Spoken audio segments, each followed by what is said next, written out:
Freak accident ഉണ്ടായി. Frame വിട്ടുപോയിട്ട് ഓട്ടം നിർത്താൻ പറ്റിയില്ല. ഞാൻ ഓടുന്നതോ അവരെല്ലാം ക്യാമറയൊക്കെ നിൽക്കുന്നതിന്റെ ഇടയിൽ ഒരു വലിയ കുഴി ഉണ്ടായിരുന്നു. കണ്ടില്ല. ഒരു 8 ഫീറ്റ് താഴത്തേക്ക് ഞാൻ കുഴിയിൽ നിന്നാണ് ലാൻഡ് ചെയ്തത്. എന്നിട്ട് എന്റെ തലയ്ക്ക് മേളിൽ ഹൈറ്റ് ഉണ്ടായിരുന്നു. അതിനകത്തേക്ക് പോയി ചാലഞ്ച് ആയിട്ട് ഏറ്റെടുക്കുന്നു.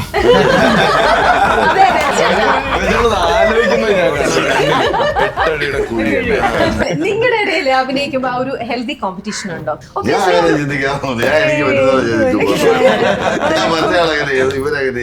അവർക്കൊക്കെ ചെയ്യാൻ അറിയാലോ, അവളല്ലേ വിളിച്ചത്. ഈ പ്രിയഞ്ചേട്ടന്റെ പടങ്ങളൊക്കെ പണ്ട് അഭിനയിക്കുന്ന സമയത്ത് ഇവര് മത്സരമുണ്ട്. കോമഡി പരിപാടിയാണല്ലോ. അപ്പൊ ഇതിന്റെ ടൈമിംഗ് എന്ന് പറയുന്നത് അതിഭീകരവും. ചില സാധനങ്ങൾ ദേവതാറ വീണ് പൊട്ടുക, ഒറ്റ ഷോട്ടുള്ള പരിപാടികളാണ്. അവിടെ ഒരു മത്സരം ഉണ്ടാവും. ഇവരൊക്കെ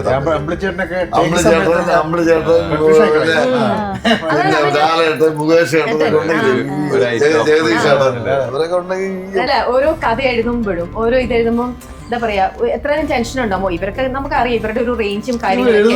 ഞാൻ കണ്ടിട്ടേ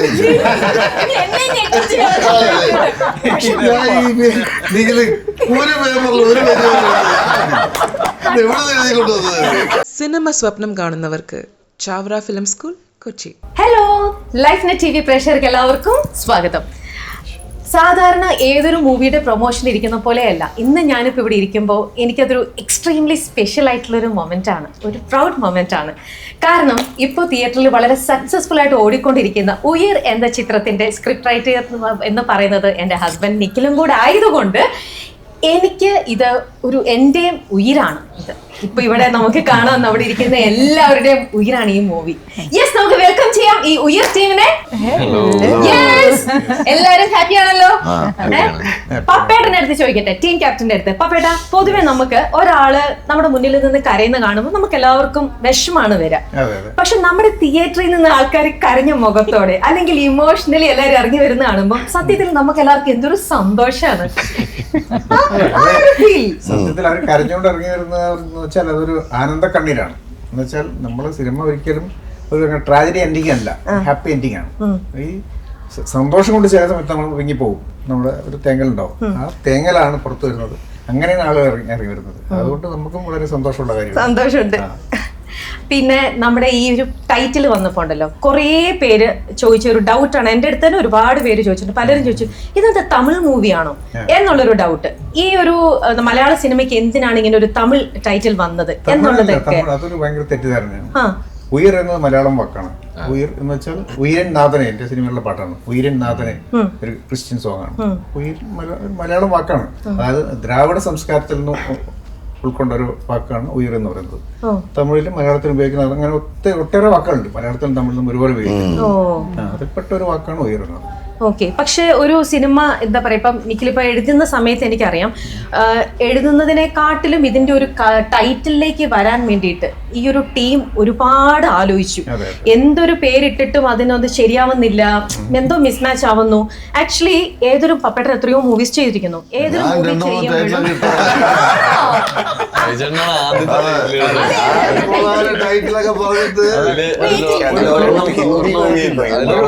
ചെയ്യുമ്പോഴും ടൈറ്റിൽ നമ്മൾ നമ്മുടെ പടത്തിൽ ഉപയോഗിച്ചിട്ടുണ്ട്. നമ്മുടെ പടത്തിൽ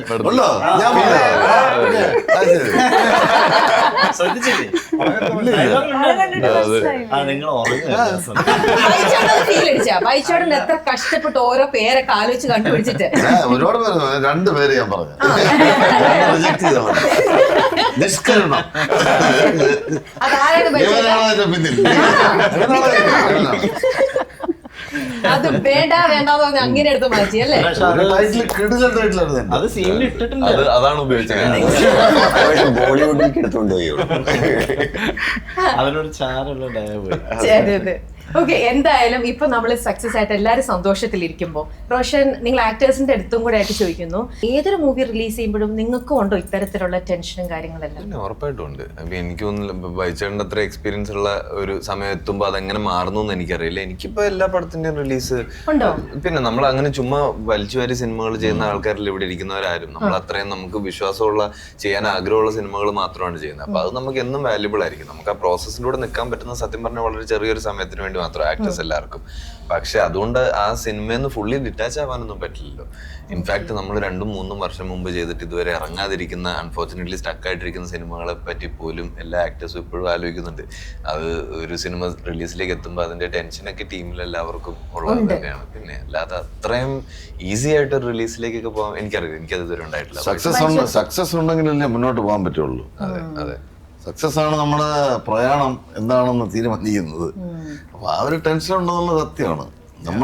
നമ്മളും കൂടെ ഭാഗമായിട്ടുള്ള സിനിമകൾ ഹിറ്റായാൽ മാത്രമേ നമുക്കും മുന്നോട്ട് പോകാൻ കഴിയുള്ളൂ. അതെ അതെ, പുതിയ പുതിയ കാര്യങ്ങൾ, പുതിയ പടങ്ങളും പുതിയ കഥയും കഥാപാത്രങ്ങളും ഒക്കെ അവതരിപ്പിക്കണമെങ്കിൽ നമ്മൾ അഭിനയിക്കുന്ന സിനിമകൾ ശ്രദ്ധിക്കപ്പെടുക തന്നെ വേണം. വളരെ നല്ല സിനിമയാണെങ്കിൽ ഇത് ആൾക്കാർ കാണാതെ പോകുമോ എന്നുള്ളൊരു പേടി അത് സിനിമയുടെ വാല്യൂ ആയിട്ട് അറ്റാച്ച് ചെയ്തിട്ടുള്ളതാണ്. വളരെ മോശം സിനിമയാണ്, ഇത് ആരും കാണുമോ എന്നുള്ളൊരു ടെൻഷനും ചിലപ്പോഴൊക്കെ ഉണ്ട്.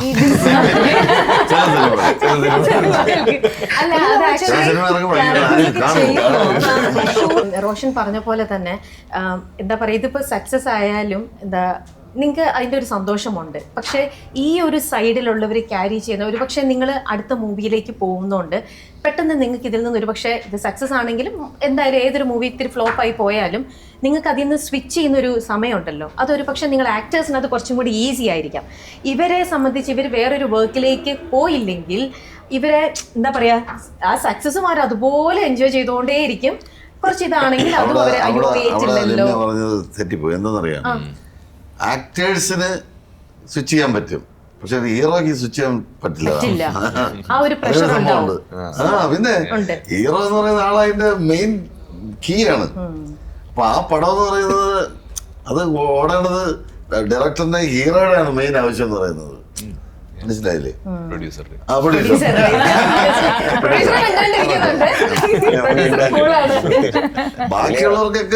ബാക്കിയുള്ളവരൊന്നും അങ്ങനെ അധികം ബാധിക്കുന്ന കാര്യമല്ലേ, ഹീറോ എന്ന് പറയുന്ന ആളിനെ അത് ബാധിക്കുന്ന ഒരു കാര്യമാണ്. അപ്പൊ റോഷൻ എപ്പോഴും ആ ഒരു ടെൻഷൻ ക്യാരി ചെയ്യുന്നുണ്ടോ? അങ്ങനെ ഉണ്ടോ? എന്ന് വെച്ചാൽ ഇത് നമ്മളെ ഭയങ്കരമായിട്ട് അങ്ങനെ വെയ് ഡൗൺ ചെയ്യുന്ന ഒരു നെഗറ്റീവ് ഫാക്ടർ ഒന്നും അല്ല. അത് നല്ലതല്ലേ. നമുക്ക് എന്തെങ്കിലും ഒരു സാധനം ഇമ്പോർട്ടന്റ് ആവുമ്പോഴാണല്ലോ അതിനെ പറ്റിയിട്ട് ടെൻഷനൊക്കെ ഉണ്ടാവുന്നത്. അല്ലെങ്കിൽ നമ്മള് കെയർ ചെയ്യുന്നില്ല എന്നുണ്ടെങ്കിൽ ആ ടെൻഷൻ ഒന്നും വരില്ല. ഈ ചെയ്തു വെച്ചിരിക്കുന്ന സിനിമ നമുക്ക് വാല്യുബിൾ ആയതുകൊണ്ട് മാത്രമാണ് ഉണ്ടാവുന്നത്. അതില്ലാതിരിക്കുന്ന ഒരു ഐഡിയൽ സിനാരിയോ ഒന്നും ഉണ്ടാവുന്ന എനിക്ക് തോന്നുന്നില്ല. അത് അങ്ങനെ ഉണ്ടാവണം, അത് വേണമല്ലോ. പ്രൊഡ്യൂസർ എന്ത് പറയണു, 3 മൂവിയും കഴിഞ്ഞിട്ട് വൗ സിനിമാസിന്റെ 4ാമത്തെ സിനിമ വന്ന് നിൽക്കുമ്പോൾ ഇപ്പൊ നല്ല സക്സസ്ഫുൾ ആയിട്ട് ഓടിക്കൊണ്ടിരിക്കുന്നു, ആൾക്കാരെല്ലാവരും നല്ലത് പറഞ്ഞുകൊണ്ടിരിക്കുന്നു. എനിക്ക് തോന്നുന്നു വൗ സിനിമാസിന്റെ തന്നെ ഏറ്റവും ദ ബെസ്റ്റ് എന്ന് ഇതുവരെ കൊടുത്തിരിക്കുന്നതിൽ. യെസ്, സോ എന്താണ് പ്രൊഡ്യൂസർക്ക് ഇപ്പൊ ഫീൽ ചെയ്യുന്നത്? First best. എന്തായാലും പൊതുവെ സന്തോഷം പ്രതീക്ഷിച്ചിരുന്നു ഇത്രയൊക്കെ ഒരു ഉണ്ടായിരുന്നു. ഞാൻ ഈ മൂവിയിൽ എനിക്ക് നല്ല എക്സ്പെക്ടേഷൻ ഉണ്ടായിരുന്നു. ഫസ്റ്റ് നല്ല ടീം, നല്ല ആ സ്റ്റോറി കേട്ട് കഴിഞ്ഞപ്പോൾ തന്നെ എനിക്ക് അതിലൊരു കോൺഫിഡൻസ് ഉണ്ടായിരുന്നു. പിന്നെ അതിലെ കാസ്റ്റ്, റോഷൻ, എനിക്ക് പേഴ്സണലി റോഷനെ ഭയങ്കര ഇഷ്ടമാണ്. റോഷന്റെ ആക്ടിങ് കാര്യങ്ങൾ. പിന്നെ ഇതില് എല്ലാം ഒരു കോയിൻസിഡന്റ്ലി വന്നു ചേർന്ന അല്ലേ?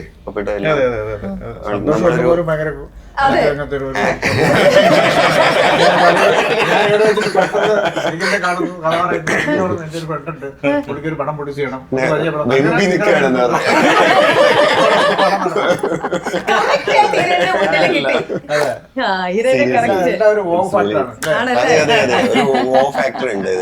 അതിനകത്തെക്കാട്ടിലും വേറൊരു വൗ ഫാക്ടർ എന്താണെന്നറിയോ, ഇവരൊക്കെ എത്രയോ സിനിമകളിൽ അഭിനയിച്ച് തകർത്ത് നല്ല എത്രയോ പ്രൂവ് ചെയ്ത ആക്ടേഴ്സ് ആണ്.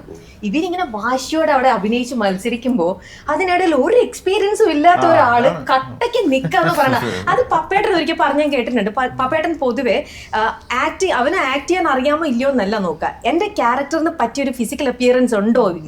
ഇതാണ് പപ്പേട്ടൻ ഫസ്റ്റ് കൊടുക്കുന്ന പ്രയോറിറ്റി. അവൻ ആക്ട് ചെയ്യാൻ അറിയില്ലെങ്കിലും ഒരു കുഴപ്പമില്ല, എന്റെ കയ്യിലേക്കല്ലേ കിട്ടുന്നത്, ഞാൻ അവനെ മോൾഡ് ചെയ്തെടുത്തോളാം. ഇതാണ് പപ്പേട്ടന്റെ ഒരു രീതി അല്ലേ? എല്ലാവരിലും ഒരു ആക്ടർ ഉണ്ട്, നമ്മളവരെ ഫ്രീ ആയിട്ട് വിട്ടാൽ മാത്രം മതി. കംഫർട്ട് സോണിൽ അവർ നിർത്തിയാല് അവർ ചെയ്തോളും. പിന്നെ എന്തെങ്കിലും ചെറിയ കറക്ഷനൊക്കെ ചെയ്ത് കൊടുത്താൽ മതി. സന്തോഷമായിട്ട് അതുപോലും വേണ്ടി വന്നില്ല, പെർഫെക്റ്റ് ആയിരുന്നു. രാത്രി സ്ക്രിപ്റ്റ് എടുത്തേക്ക് ഞാൻ ഇവിടെ റൂമിൽ അങ്ങോട്ടും ഇങ്ങോട്ടും നടന്ന ഒരു അഭിനയം പഠിപ്പിച്ചോണ്ടേ. അത് ശുദ്ധ കളവാണ്. സ്ക്രിപ്റ്റ് പോലും പോലും കാണിച്ചു തരാതിരുന്ന് പിറ്റേ ദിവസം എന്തെങ്കിലും അഴിച്ചു വിട്ടു. എവിടേക്ക് അറിയോ? ഇത് ഒന്ന് ബൈജു ചേട്ടൻ, രണ്ടാമത് റോഷൻ, വിനീത് തട്ടില്, ഇത്രയും സീനിയേഴ്സ് ഇവരെല്ലാം കമ്പാരിറ്റീവ്ലി. ഞാൻ ഫസ്റ്റ് ക്യാമറ കാണുന്നതാണ്, മാരേജിന് പോലും ഞാൻ ക്യാമറ കണ്ടിട്ടില്ല. എന്നിട്ട് ഇവരെയൊക്കെ ചീത്ത പറഞ്ഞോളും. ഞാൻ ചീത്ത പറയേ ഇവരുടെ മുഖത്തേക്ക് നോക്കി കഴിഞ്ഞാൽ സാധാരണ സിഐക്ക് പോലും ചീത്ത പറയാൻ പറ്റില്ല.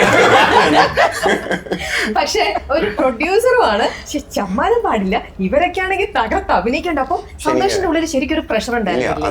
അന്ന് കാലത്ത് തന്നെ അന്നത്തെ ബാറ്റ എന്റെ കയ്യിൽ കൊണ്ടുവന്നു. അപ്പൊ അങ്ങോട്ട് വന്നു. ആരോടൊക്കെ പറയാനുള്ളത് അങ്ങനെ പറയാത്ത കാര്യം ഞാൻ പറയാം, എന്താ അത്? രഹസ്യമാണ്. അങ്ങനെ സന്തോഷം അഭിനയിക്കാൻ വരുമ്പോൾ, സന്തോഷം ആദ്യമായിട്ട് അഭിനയിക്കാണല്ലോ, അപ്പൊ എല്ലാവർക്കും ടെൻഷൻ ഉണ്ട്, ഇത് ചെയ്യോ ഇല്ലയോ. അപ്പോൾ ഇത്രയും നല്ല സീൻ, ഒരുപാട് സീൻസ് ഉണ്ട്. അപ്പൊ ആദ്യമായിട്ട് അഭിനയിക്കുന്ന ഈ കുട്ടികൾ തിരിച്ചു വരുന്ന സീനാണല്ലോ. 2 ഷോട്ട് എടുത്ത് കഴിഞ്ഞപ്പോ ഒരാളെൻ്റെ അടുത്ത് വന്നിട്ട് ഒന്ന് പറഞ്ഞു, കേട്ടാ ചിലപ്പോൾ കുഴപ്പമാണെങ്കിൽ നമുക്ക് വേറെ ആളെ കണ്ടു വെച്ചോണം കേട്ടോ, കാര്യം പുറത്തൊക്കെ ബസ് സ്റ്റാൻഡിൽ വെച്ചൊക്കെ സീൻ എടുക്കാനുള്ളതാണ്, ഒന്ന് സൂക്ഷിച്ചോണേന്ന് പറഞ്ഞു. ഞാൻ നമുക്ക് നോക്കാം, ഒന്ന് ട്രൈ നോക്കാം എന്നൊക്കെ പറഞ്ഞ് പിന്നെയാണ് ഗ്രാജുവലിയാണ് അത് കറക്റ്റ് ആയിട്ട് വന്നത്. പിന്നെ എന്നോട് ചൂണ്ടിക്കാണിച്ചു. പിന്നെ എന്നോട് പറഞ്ഞു എന്തെങ്കിലും ടെൻഷൻ ഉണ്ടെങ്കിൽ ഒരു കണ്ണട വെച്ചാൽ മതി. ഞാൻ പറഞ്ഞു ഹെൽമെറ്റ് വെക്കാൻ പറ്റുമോ? കണ്ണട അത്രയും പിന്നെ ഹെൽമെറ്റ് ആണെങ്കിൽ അഭിനയിച്ച സമയത്ത് അത്യാവശ്യം പേടിയുണ്ടായിരുന്നു. പക്ഷെ ആ പേടി സ്ക്രീനിൽ കാണാൻ ഒരു ചാക്ക കേട്ടാ, ബൈച്ചേട്ടാ അത് ശ്രദ്ധിച്ചു പിടിച്ചു. പക്ഷെ ബൈച്ചേട്ടാ നിങ്ങളൊക്കെ ഇങ്ങനെ നിൽക്കുമ്പോ പ്രൊഡ്യൂസറാണ്, അവന് അഭിനയം ആദ്യമായിട്ട് ചെയ്യുന്നതാണ്. അപ്പം ബൈച്ചേട്ടന് എപ്പോഴും ഒരു കമന്റ്, ഒരു ഹ്യൂമർ സെൻസും ഉണ്ടല്ലോ. ആ ഒരു പ്രൊഡ്യൂസർ എത്ര പ്രാവശ്യം തെറ്റിച്ചാലും ഞാൻ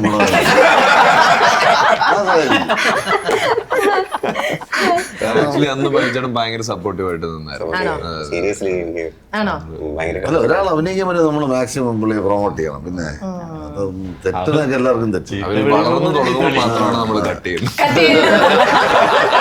അതായത് നമ്മുടെ മേളിൽ വളരെ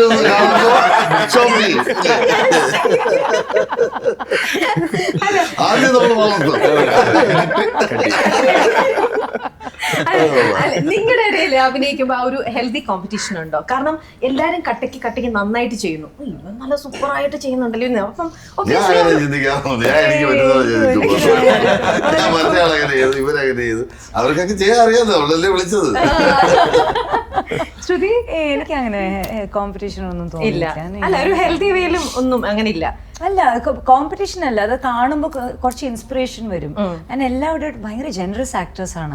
ഗിവ് അപ്പൊ താനെ അത് സീനിൽ വന്നോളും. അങ്ങനെ കോമ്പറ്റീഷൻ ഇല്ല, ഇറ്റ്സ് വെരി ഇൻസ്പയറിംഗ്. അപ്പം ഈ പ്രിയഞ്ചേട്ടന്റെ പടങ്ങളൊക്കെ പണ്ട് അഭിനയിക്കുന്ന സമയത്ത് ഇവര് മത്സരമുണ്ട്, കോമഡി പരിപാടിയാണല്ലോ. അപ്പൊ ഇതിന്റെ ടൈമിംഗ് എന്ന് പറയുന്നത് അതിഭീകരവും. ചില സാധനങ്ങൾ തറ വീണ് പൊട്ടുക, ഒറ്റ ഷോട്ടുള്ള പരിപാടികളാണ്. അവിടെ ഒരു മത്സരം ഉണ്ടാവും. ഇവരൊക്കെ അമ്പിളിച്ചേട്ടനൊക്കെ ലാലേട്ടൻ, മുകേഷ് ചേട്ടൻ, ജഗദീഷ് ചേട്ടൻ, ഇവരൊക്കെ ഉണ്ടെങ്കിൽ ഞാൻ ഇതുപോലെ ഇന്റർവ്യൂ പറയും, വാശിയാണ് ഞങ്ങൾക്ക്. ഇവര് വന്നിരിക്കുമ്പോ നീ അങ്ങനെ അഭിനയിച്ചു, എന്നാ എന്നെക്കാട്ടിലും സൂപ്പറായിട്ട് ഞാൻ ചെയ്യണം. ആ ഒരു സ്പിരിറ്റ് അവരുടെ ഉള്ളിലുണ്ട്. എന്നിട്ട് ചിലര് റൂമിലിരുന്ന് പ്രാക്ടീസ് ചെയ്തിട്ട്, ഓരോരുത്തരുടെ രീതിയായിരിക്കാം, അത് ഒരു ഹെൽത്തി അത് സിനിമേനെയാണ് ആഫ്റ്റർ ഓൾ സഹായിക്കുന്നത്. ബെസ്റ്റ് ആയിട്ട് സിനിമയും ഇതിലേക്ക് വരും. ഓക്കെ, അപ്പൊ എന്തായാലും സന്തോഷ് പ്രൂവ് ചെയ്ത് കഴിഞ്ഞു. അപ്പൊ ഇനി അങ്ങോട്ട് എങ്ങനെയാ ജീവിതത്തില് ആരഭിനയിച്ചാലും ഒന്നും അറിയില്ല. എനിക്ക് സന്തോഷമുള്ള ഒരു കാര്യം എനിക്ക് പറയാം. എന്തത്? ഇപ്പൊ ചെയ്ത് അവിടെ ഇരിക്കട്ടെ, കുഴപ്പമില്ല. മേലിൽ പോലീസ് വേഷം ചെയ്യരുത്. എനിക്കുള്ള റോളായത്. ഞാൻ തളർന്ന് ഞാൻ റിജക്ട് ചെയ്ത് വേണം കേട്ടോ. ഓക്കെ, ഇനി സ്ക്രിപ്റ്റ് റൈറ്ററിന്റെ അടുത്ത് ചോദിക്കട്ടെ. സ്ക്രിപ്റ്റ് റൈറ്ററിന്റെ അടുത്ത് ഇവരെ അല്ല, ഓരോ കഥ എഴുതുമ്പോഴും ഓരോ ഇത് എഴുതുമ്പോ എന്താ പറയാ, എത്രയും ടെൻഷൻ ഉണ്ടാമോ? ഇവർക്ക് നമുക്കറിയാം ഇവരുടെ ഒരു റേഞ്ചും കാര്യങ്ങളൊക്കെ. ഞാൻ കണ്ടിട്ടേ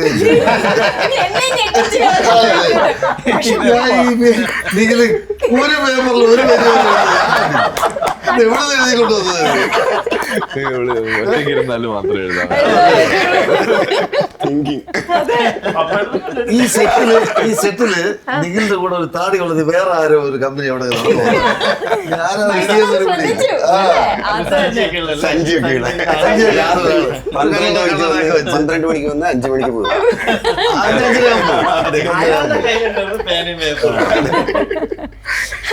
ഓക്കെ, അപ്പോൾ ഒരു സ്ക്രിപ്റ്റ് റൈറ്റർ എന്നുള്ള രീതിയിൽ എങ്ങനെയായിരിക്കണം ഓരോ കഥാപാത്രത്തിന്റെ ഒരു പ്ലേയും കാര്യങ്ങളും നിൽക്കുമ്പോൾ ഇപ്പം ഇവരുടെയൊക്കെ റേഞ്ചിങ് കാര്യങ്ങൾ അറിയാം. അപ്പൊ സന്തോഷിന്റെ രീതിയിലേക്ക് വന്നപ്പോഴത്തേക്ക് ആ ഒരു ടെൻഷൻ ഉണ്ടായിരുന്നു. ഈശ്വര, ഇവൻ സന്തോഷിനെ കാസ്റ്റ് ചെയ്തത് ഭയങ്കര വിചിത്രമാണ്. സന്തോഷിന്റെ ക്യാരക്ടറൊക്കെ ചെയ്യേണ്ട വലിയ വലിയ നടന്മാരായിരുന്നു.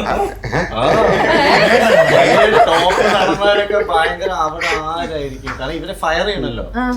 റോഷനെയും ബൈജുവിനൊക്കെ നിർത്തി പൊരിപ്പിക്കണം. അപ്പൊ നമ്മൾ ആരൊക്കെ വിളിക്കും? അപ്പൊ കുറച്ച് സീനിയർ ആയിട്ട് ആക്ടർ പപ്പേട്ടൻ കുറെ പേരുകൾ സജസ്റ്റ് ചെയ്തു, കുറച്ച് സീനിയർ ആയിട്ടുള്ള ആൾക്കാർ. അപ്പൊ സ്ഥിരം പോലീസ് വേഷം ചെയ്യുന്നവര്. പിന്നെയാണ് സന്തോഷ് എനിക്ക് കഴിഞ്ഞ പടം ചെയ്ത സീക്രട്ട് ഹോമിന്റെ ഒരു ക്ലിപ്പിംഗ് എനിക്ക് അയച്ചു തന്നു. ഞാൻ പപ്പേട്ടൻ അപ്പം തന്നെ അയച്ചു കൊടുത്തു. സ്റ്റില്ല് മാത്രമേ ഞാൻ കണ്ടുള്ളൂ.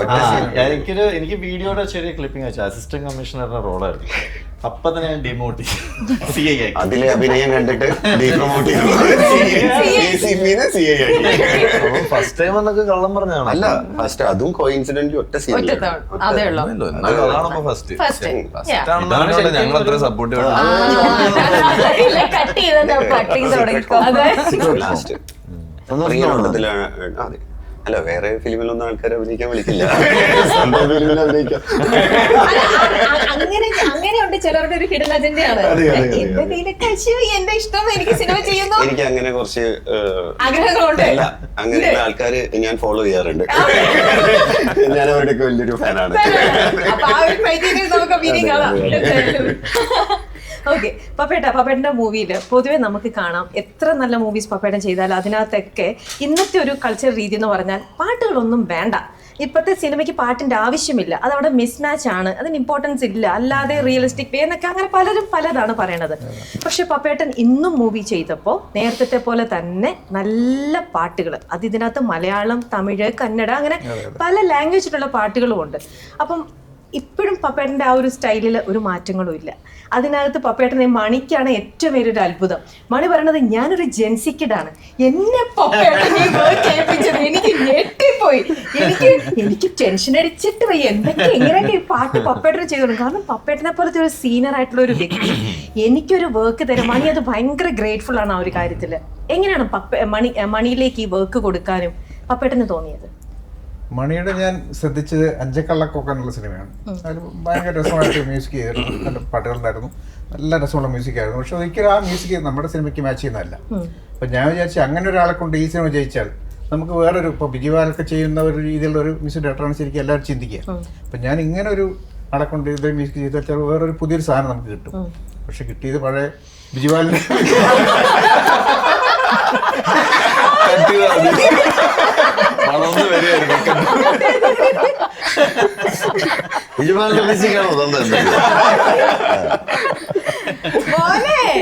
എന്താ പറയാനുള്ള മണിക്കുട്ട?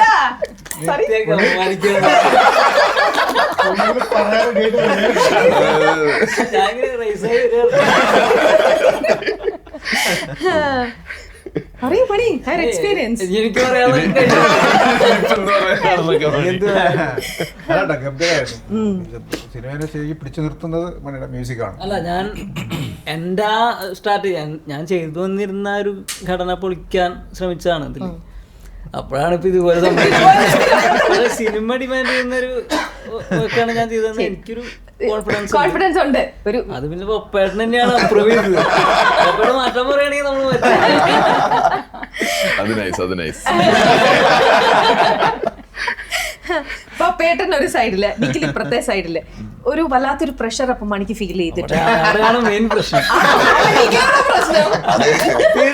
അത് മണി മാത്രല്ല, ഇവിടെ ഇരിക്കുന്ന എല്ലാവരും അനുഭവിച്ചിട്ടുണ്ട്. അല്ല, ഇതിനകത്ത് പപ്പയുടെ ഇഷ്ടപ്പെടുന്ന മ്യൂസിക് നിഖിലിന് ഇഷ്ടപ്പെടുന്നു, നിഖിലിന് ഇഷ്ടപ്പെടുന്ന മ്യൂസിക് പപ്പയുടെ ഇഷ്ടപ്പെടില്ല. അങ്ങനെ മണിയായ കൂടെ ഇവനാണെങ്കിൽ ഒരു നീക്ക് പോകില്ലാത്ത ആളാണ്. അത് ഒട്ടുമിക്ക സിനിമയിൽ അങ്ങനെ ഒരു ബുദ്ധിമുട്ട് ഇതുവരെ വന്നിട്ടില്ല. ആ പ്രൊഡക്ഷനും സ്റ്റോറിയിലും ഒരു മ്യൂസിക് ഉണ്ട്. ആ. അപ്പൊ അത് എന്ത് കാര്യമായാലും അപ്രൂവല് നിഖിലേട്ടന്റെ അവിടുന്ന് കിട്ടാനായിരുന്നു പാട്. അവസാനം മണിക്ക് തോന്നി ഇത് എന്തത് നീലേട്ടൻ എന്ത് കൊടുത്തിട്ടും മതിയാവുന്നില്ലല്ലോ, ശരിയാവുന്നില്ലല്ലോ. പറ്റിക്കാൻ പറ്റില്ലല്ലോ. ഈ സിനിമയില് വേറൊരു പരിപാടി നടക്കുന്നില്ല. കാരണം തിയററ്റിക്കൽ ആയിട്ടുള്ള കാര്യങ്ങളൊക്കെ ആയാൽ നിഖിലേട്ടൻ പിടിക്കും. ഇമോഷൻ കണക്ട് ആയില്ലെങ്കിൽ ഇനി ഇത് രണ്ടു മാർക്കായാലും ഞങ്ങളും പിടിക്കും. മൊത്തത്തില് അപ്പൊ ഞാൻ വിചാരിച്ചു ഈ പടം കംപ്ലീറ്റ് ചെയ്താൽ എനിക്ക് പഠിക്കാൻ പറ്റും. സൂപ്പർ. ഇതിനിടയിൽ സന്തോഷത്തെ കൗണ്ടർ പറഞ്ഞല്ലോ, അതെന്തൊക്കെയാണ്, എവിടൊക്കെയാണ് നിങ്ങൾക്ക് നിഖിലിന്റെ ഒരു പാര കിട്ടിയത്? അത് നമുക്ക് പറയാൻ പറ്റില്ല. ഇപ്പൊ വീട്ടില് പ്രഷർ കുക്കർ കണ്ടിട്ട് അതിനോട് എപ്പോഴാണ് നിങ്ങൾക്ക് പ്രഷർ കാര്യമില്ലല്ലോ, എപ്പോഴും ഉണ്ട്. ഇന്ന് ഈ മൊമെന്റിന് തൊട്ട് മുമ്പ് വരെ ഉണ്ടാവും. സ്ക്രിപ്റ്റ് റൈറ്റർ മാത്രമല്ല ലൈഫ് പ്രൊഡ്യൂസർ കൂടെ. എല്ലാം ബോർഡിൽ നോക്കി കഴിഞ്ഞിട്ട് ഞാനും പപ്പായിട്ടും ആലോചിക്കാറുണ്ട് ഇതിൽ എവിടെയൊക്കെ ഇനി എല്ലായിടത്തും നിഖിൽ കെ മേനോൻ, നിഖിൽ കൃഷ്ണകുമാർ, നിഖിൽ വേറെ ആരുടെയൊക്കെ എവിടെ വെക്കും. ഭാഗ്യം ഒരു പോലീസ് ഓഫീസറും കൂടി ഉണ്ടാവാതിരുന്നത്, എങ്കില് അവിടെയും കൊണ്ടുപോയി വെച്ചാൽ. ഞാൻ ആലോചിച്ചത് കുറച്ചുകൂടി ഹൈറ്റ് ഉണ്ടെങ്കിൽ CIC. ആക്ച്വലി ഇതിൽ ഏറ്റവും നീളമുള്ള ഡയലോഗ്സ് ഉള്ളത് ഈ ക്യാരക്ടർ. എനിക്ക് സ്ക്രിപ്റ്റ് ഒന്നും എനിക്ക് ഒന്നും അറിയില്ലല്ലോ, എന്താണെന്ന് അറിയില്ല, ഞാൻ എന്താ പറയേണ്ടത് അറിയില്ല. ഞാൻ എന്റെ ഡിഗ്രി എക്സാമിന് മാത്രം ഇത്രയും വലിയ എസ്സേ കണ്ടിട്ടുണ്ട്. ഇതൊക്കെ ഞാൻ പറയണോ സീരിയസ്ലി? ഓരോ ഷോർട്ട് കഴിയുമ്പോൾ എന്നോട് ചോദിക്കും എങ്ങനെയുണ്ട് എങ്ങനെയുണ്ട്, അപ്പൊ ഞാൻ അടിപൊളി. അതൊക്കെ കഴിഞ്ഞിട്ടാണ് അജയ് പറഞ്ഞത് പപ്പേട്ടാ ഇയാളെ മാറ്റാം.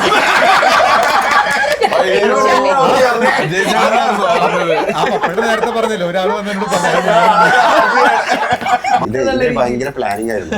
എന്നാലും ഫിലിം പാടിക്കഴിഞ്ഞാൽ പ്രൊഡ്യൂസർ അഭിനയിച്ച കാരണമാണ് അത് മുൻകൂർ ജാമ്യം എടുത്തു വെച്ചത്. പിന്നീട് എനിക്ക് മനസ്സിലായി പേപ്പർ കാണുമ്പോഴേ ഇത് മലയാളമല്ലേ കാണുമ്പോ ഒരുപാട് തോന്നും നമുക്ക്. ഇത് പറഞ്ഞു വരുമ്പോ ഒന്നും കാണത്തില്ല. ഇല്ല, എനിക്ക് ആദ്യമേ കാണില്ല അക്ഷരങ്ങളൊക്കെ ഡാൻസ് ചെയ്യുന്നു. ഇതെല്ലാം ഞാൻ പറയണോ? ഓക്കെ, ഇനി നീലാന്റെ അടുത്ത് ചോദിക്കട്ടെ, സ്ക്രിപ്റ്റ് ചെയ്തുകൊണ്ടിരുന്ന സമയത്തും എല്ലാം ഒരുപാട് ആഗ്രഹിച്ചാണ് എപ്പോഴും ഓരോന്ന് എഴുതുക, ഓരോ കഥാപാത്രങ്ങളെ മുന്നിൽ കണ്ടുകൊണ്ടാണ് ഓരോ സ്ക്രിപ്റ്റ് റൈറ്റേഴ്സ് എഴുതുക. ഇവരെല്ലാവരും ബ്യൂട്ടിഫുൾ ആയിട്ട് അഭിനയിച്ചും കഴിഞ്ഞു, തിയേറ്ററിൽ ഇപ്പോൾ വന്നു, ഓരോരുത്തരുടെയും ഇമോഷൻസ് നമ്മൾ അറിയുന്നു. ഇപ്പോൾ സ്ക്രിപ്റ്റ് റൈറ്ററിന്റെ ഫീൽ എന്താണ്? Fully satisfied? നമ്മളൊക്കെ പക്ഷേ നമ്മളൊരു കഥയൊക്കെ എഴുതി കഴിഞ്ഞിട്ട് ഇത് വിഷ്വലി പുറത്ത് സ്ക്രീനിൽ വരുമ്പോൾ ഉണ്ടാകുന്ന ഒരു ഫീല് അത് പറഞ്ഞറിയിക്കാൻ പറ്റും എനിക്ക് തോന്നുന്നില്ല. ഭയങ്കര അതൊരു മാജിക്കാണ് ആ സ്ക്രീനിൽ നടക്കുന്നത്. എഴുതുമ്പോൾ ക്യാരക്ടേഴ്സ് ഡയലോഗ്സ് എഴുതുക. ഇപ്പോൾ റോഷൻ്റെ ഡയലോഗ് എഴുതിയാൽ റോഷൻ അവിടെ എന്തായിരിക്കും റിയാക്ഷൻ കൊടുക്കുക, ശ്രുതിക്ക് ഡയലോഗ് എഴുതിയാൽ ശ്രുതിയുടെ റിയാക്ഷൻ എന്തായിരിക്കും, ഇതൊക്കെ നമ്മൾ മനസ്സിലല്ലേ കാണുന്നുള്ളൂ. നമ്മൾ ഫ്രെയിമിൽ ഇതെങ്ങനെയാണ് വരികയെന്ന് അറിയില്ലല്ലോ. അപ്പോൾ പാപ്പേട്ടൻ നമുക്ക് അത് അവിടെയൊക്കെ ദൈവാധീനം വന്നത് നമുക്ക് ലൊക്കേഷൻ ഹണ്ടിന് പോയപ്പോൾ, നമ്മൾ ലൊക്കേഷൻ സ്കൗട്ടിങ്ങിന് പോയപ്പോൾ പല സ്ഥലത്തും നമ്മൾ കൊണ്ട് എത്തിച്ചു. പല കാരണങ്ങളുണ്ട് നമ്മളവിടെ നിന്ന് ആ നടക്കാതെ അവിടെ ചെയ്യാമായിരുന്നു. പക്ഷെ ആ തടസ്സം വന്നിട്ട് പകരം നമുക്ക് തന്ന ലൊക്കേഷൻസാണ് ഇന്ന് സിനിമയിൽ കാണുന്നത് അല്ലേ? അത് കാട്ടിനകത്തായാലും ശോഭയുടെ വീടായാലും ഇവർ യാത്ര ചെയ്യുന്ന ആ ചായക്കടയൊക്കെ സെറ്റാണ്. ഇവർ ബൈജോട്ടും റോഷനൊക്കെ വരുന്ന ഫുൾ എൻറ്റയർ ആ ഏരിയ അത് വെറും ഒരു പാടമാണ്. അത് ഓപ്പൺ എയർ പാടാണ്. അവിടെയാണ് ആ സെറ്റ് ഇട്ടത്. നമ്മൾ ആക്ച്വലി റിയൽ ചായക്കട അന്വേഷിച്ച് കിടക്കുമായിരുന്നു. കാരണം സ്ക്രിപ്റ്റിൽ എഴുതുമ്പോൾ മഞ്ഞ് എന്താ പറയുക അങ്ങനത്തെ ഒരു കുറച്ച് കൂർഗ പോർഷനിലാകുമ്പോൾ നല്ല തണുപ്പൊക്കെ വരുമ്പോൾ ഉണ്ടാകുന്ന ടെറൈനായിരുന്നു മനസ്സിലുണ്ടായിരുന്നത്. അവിടെ ചെന്നപ്പോൾ എന്ത് മഞ്ഞ് ചുട്ട് ഇത് എങ്ങനെ ചെയ്യും. അപ്പോഴാണ് ഒരു പാടം കൊണ്ട് കാണിക്കണത്. സാബൂറ ഇവിടെ നമുക്ക് ചായക്കട ഇടാന്ന്. ഇവിടെ ചായക്കട സാറ് ഒന്നും പേടിയൊക്കെ ശരിയാക്കി തരാമെന്ന്.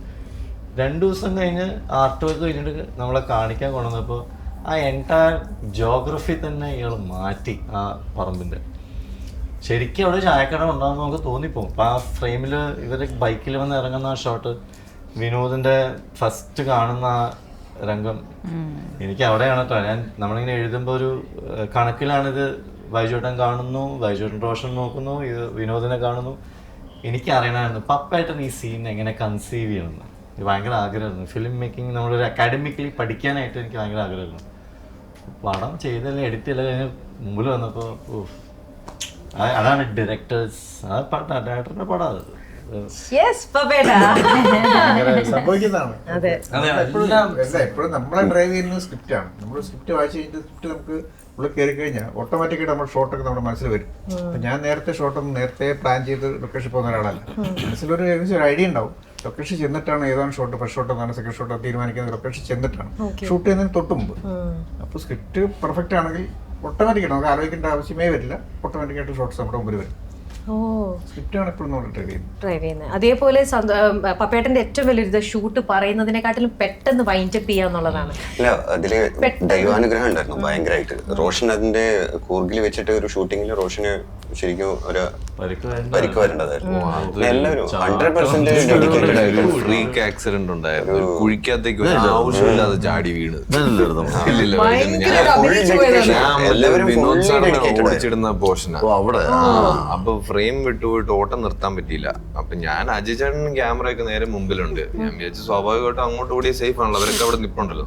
ഞാൻ ഓടുന്നതോ അവരെല്ലാം ക്യാമറയൊക്കെ നിൽക്കുന്നതിന്റെ ഇടയിൽ ഒരു വലിയ കുഴി ഉണ്ടായിരുന്നു. കണ്ടില്ല.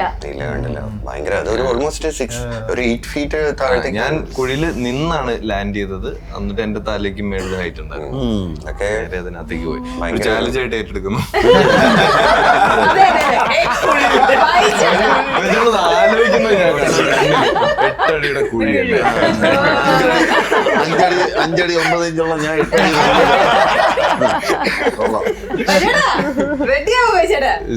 ഇപ്പൊ നമ്മൾ ഈ ദിവസങ്ങൾ പെട്ടെന്ന് ഷൂട്ട് ചെയ്ത കാര്യം പറഞ്ഞപ്പോ അജയ് ചേട്ടൻ അതിനകത്ത് ഭയങ്കര വലിയൊരു ക്വാളിറ്റി കോംപ്രമൈസ് ചെയ്യാതെ സ്പീഡിൽ പരിപാടി.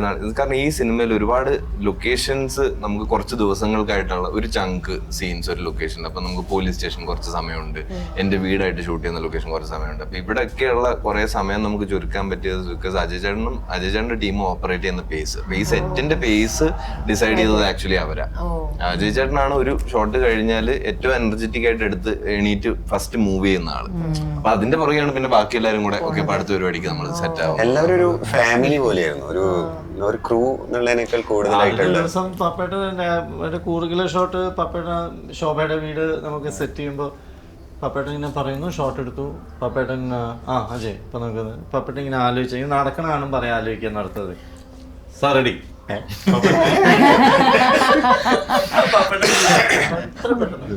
പപ്പേട്ടൻ അടുത്ത ഷോട്ട് ഇത് കഴിഞ്ഞു റെഡി. Pappettan sir ready. പറയാൻ തിരിച്ച് ഇരിക്കാൻ പോലും സമയം കിട്ടാം. റെഡി ലൈറ്റ് കഴിഞ്ഞു, എല്ലാം കഴിഞ്ഞു. പപ്പേട്ടൻ ഗിയർ മാറ്റി. അജയ് നല്ല സ്പീഡാ. നമ്മുടെ ബസ്സിനകത്ത പോർഷനൊക്കെ വലിയ ഭാഗ്യം ഉണ്ടെന്നറിയോ. ഇപ്പൊ എന്നെ സംബന്ധിച്ച് നമുക്ക് ഒത്തുപോകാൻ പറ്റുന്ന ഒരു ക്യാമറമാനെ കിട്ടുക നമ്മൾ ഏറ്റവും വലിയൊരു കാര്യം. ഞാൻ അജയന്റെ കൂടെ ആദ്യമായിട്ടാണ് വർക്ക് ചെയ്യുന്നത്. അജയ് നമ്മൾ നേരിട്ട് മുമ്പ് കണ്ടിട്ട് പോലുമില്ല. പിന്നെ നമ്മളിതിന് മുമ്പ് കുറെ ക്യാമറമാരൊക്കെ ആലോചിച്ചു. അപ്പൊ എന്നോട് ഇതിനെ പറ്റി പറയുന്നത് നമ്മുടെ പ്രൊഡ്യൂസറാണ്, സന്തോഷാണ് പറയുന്നത് നമുക്ക് അജയനെ വെച്ചാലും. അപ്പൊ അജയന്റെ വർക്ക് ഞാൻ കണ്ടിട്ടുണ്ട്. ഞാൻ പറഞ്ഞു ഓക്കെ ട്രൈ ചെയ്യാം. നമുക്ക് എനിക്ക് അറിയില്ല, പക്ഷെ അജയന്റെ വർക്ക് എനിക്കറിയാം. പക്ഷെ എനിക്കിന്റെ പ്രശ്നം എന്താ വെച്ചാൽ രണ്ടുപേരും ഒരേ വേവ് ലെങ്ത് ആയിരിക്കണം. അപ്പൊ ഞാൻ പറയുന്ന കാര്യങ്ങൾ അജയന് മനസ്സിലാവണം, അജയ് പറയുന്നത് എനിക്ക് മനസ്സിലാവണം. കാരണം മനസ്സിലായില്ലെങ്കിൽ നമ്മൾ പെട്ടുപോകും. അത് നമ്മൾ സംസാരിച്ച ശരിക്കും ഷൂട്ട് തുടങ്ങിയാലേ അത് മനസ്സിലാക്കാൻ പറ്റും. നമ്മള് ശ്രുതിയുടെ കാര്യം സംസാരിക്കുന്നത് മലയാളം തന്നെയാണ്, പക്ഷെ ഇത് കറക്റ്റാണ്. ഇത് നമ്മൾ തമ്മിൽ അങ്ങനെ ഒരു ഭയങ്കര സിങ്ക് ഉണ്ടായെന്നുള്ളത് ഒരു വലിയൊരു ദൈവാനുഗ്രഹം. ആന്റണി ചെയ്ത അജയാണ് ചെയ്തത്. ഞാൻ പൊറിഞ്ചും പാപ്പനാണ് ജോഷ് തന്നോട് ചെയ്തത്. അപ്പൊ എനിക്ക് തോന്നുന്നു ഇവിടെ ആക്ടേഴ്സിന് ഇടേനെക്കാട്ടിലും വലിയൊരു കോമ്പറ്റീഷൻ എന്താ സിനിമാറ്റോഗ്രാഫറും ഡയറക്ടറും തമ്മിലായിരുന്നു. ഒരു റെഡി പറഞ്ഞോണ്ട് അത് കറക്റ്റ് ഒരു ഇതായിരുന്നല്ലോ. എന്തായാലും അങ്ങനെ എല്ലാം നല്ല ഒന്നിനൊന്ന് മെച്ചപ്പെട്ട നല്ലൊരു ക്രൂ, നല്ല എല്ലാ രീതിയിലും സെറ്റായി വന്ന ഉയർ ഇന്നിപ്പോ നമ്മുടെ തിയേറ്ററിൽ ബ്യൂട്ടിഫുൾ ആയിട്ട് സക്സസ്ഫുൾ ആയിട്ട് ഓടിക്കൊണ്ടിരിക്കുകയാണ്. എല്ലാവർക്കും കൂടെ ഒന്നിച്ചേ